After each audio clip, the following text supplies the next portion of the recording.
क्या आपने कभी सोचा है कि अगर धरती की किडनीज खत्म हो जाए तो क्या होगा? Wetlands are one of the most vital yet often overlooked ecosystems on our planet. ये यूनिक लैंडस्केप्स ट्रांजिशन जोन्स होते हैं जहां लैंड और वाटर मिलते हैं, creating a diverse and dynamic habitat. Wetlands include marshes, swamps, bogs and floodplains और ये fresh water और सॉल्ट वाटर दोनों एनवायरनमेंट्स में मिलते हैं। इनका इकोलॉजिकल सिग्निफिकेंस बहुत ज़्यादा है। वेटलैंड्स को अर्थ की किडनीज भी कहा जाता है क्योंकि ये नेचुरल फिल्टर्स की तरह काम करते हैं। पोल्यूटेंट्स को अब्सॉर्ब करके पानी को साफ बनाते हैं। ये बायोडाइवर्सिटी के हॉटस्पॉट्स भी हैं जहां migratory birds, amphibians and rare plant species thrive करते हैं। ये फ्लड्स को अब्सॉर्ब करने और क्लाइमेट चेंज को कॉम्बैट करने में भी मदद करते हैं बाय स्टोरिंग कार्बन। लेकिन रैपिड अर्बनाइजेशन, डिफॉरेस्टेशन और पोल्यूशन की वजह से वेटलैंड्स तेजी से डिग्रेड हो रहे हैं। ये सिर्फ एनवायरनमेंट का नहीं बल्कि इकोनॉमी और ह्यूमन वेलबींग का भी इशू है क्योंकि ये फिशरीज, एग्रीकल्चर और वाटर सप्लाई को डायरेक्टली इम्पैक्ट करते हैं। इसलिए वेटलैंड कंजर्वेशन सिर्फ एक एनवायरमेंटल एफर्ट नहीं है बल्कि एक नेसेसिटी है फॉर सस्टेनेबल डेवलपमेंट। हमारी रिस्पॉन्सिबिलिटी है कि हम इनको प्रोटेक्ट करें ताकि फ्यूचर जनरेशंस भी इनके इकोलॉजिकल और इकोनॉमिक बेनिफिट्स एंजॉय कर सकें। आज के 7 PM हाइलाइट्स में हम जानेंगे कि वेटलैंड्स क्या हैं, उनका ग्लोबल इंपॉर्टेंस क्या है और क्यों हमें इनकी सुरक्षा के लिए तुरंत एक्शन लेने की जरूरत है। ये टॉपिक न सिर्फ एनवायरमेंटल सस्टेनेबिलिटी से जुड़ा है बल्कि हमारे इकोनॉमिक, कल्चरल और क्लाइमेट चेंज मिटिगेशन के एफर्ट्स में भी की रोल प्ले करता है। The global importance of wetlands. Globally wetlands cover only 6% of earth surface, लेकिन ये 40.6% तक ग्लोबल इकोसिस्टम सर्विसेज प्रोवाइड करते हैं जैसे वाटर प्यूरिफिकेशन, फ्लड कंट्रोल और कार्बन सिक्वेस्ट्रेशन। ये छोटे से वेटलैंड्स पूरे इकोसिस्टम के लिए ऐसे वाइटल हैं जैसे ह्यूमन हार्ट के वॉल्व्स। लेकिन आज के समय में 1970 के बाद से 81% इनलैंड वेटलैंड स्पीशीज और 36% कोस्टल स्पीशीज में सिग्निफिकेंट डिक्लाइन देखा गया है। इसका मतलब ये हुआ कि हमारे प्रेशियस इकोसिस्टम्स पर कितना बड़ा प्रेशर है।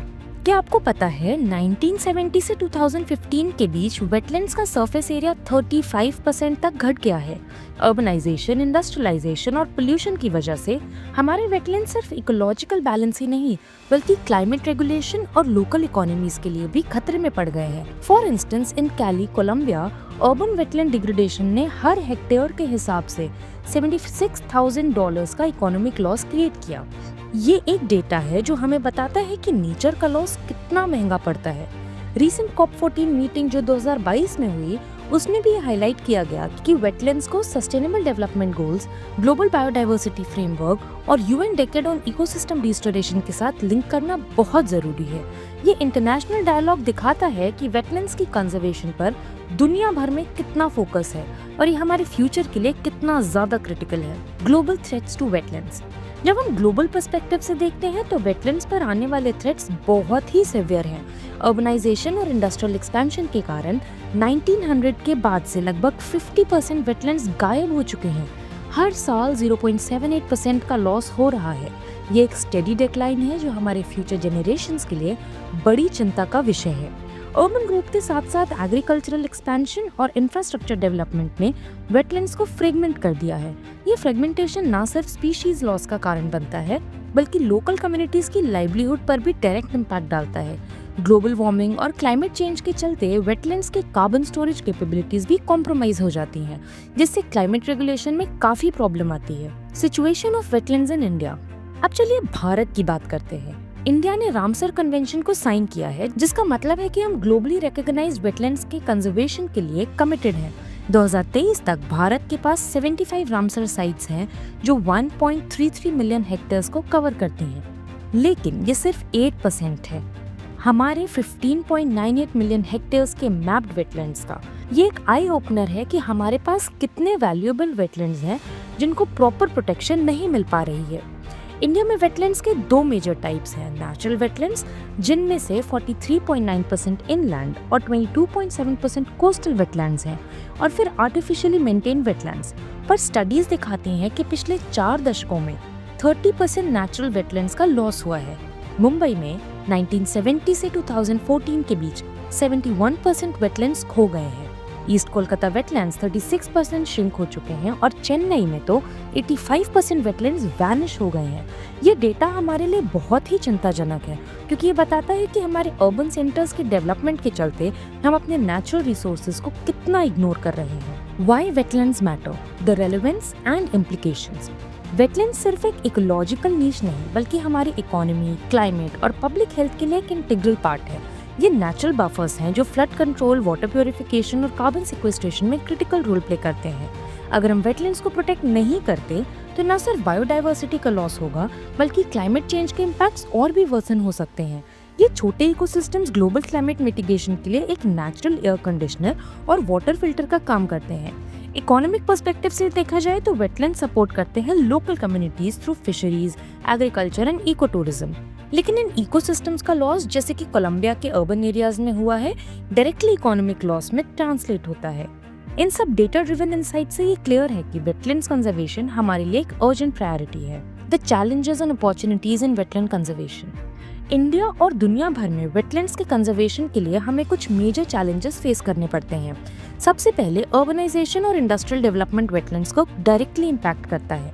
हमारे शहरों में जैसे मुंबई, चेन्नई और कोलकाता में वेटलैंड्स का ड्रामेटिक लॉस देखने को मिला है, जो not only local biodiversity but also climate regulation को थ्रेटन करता है।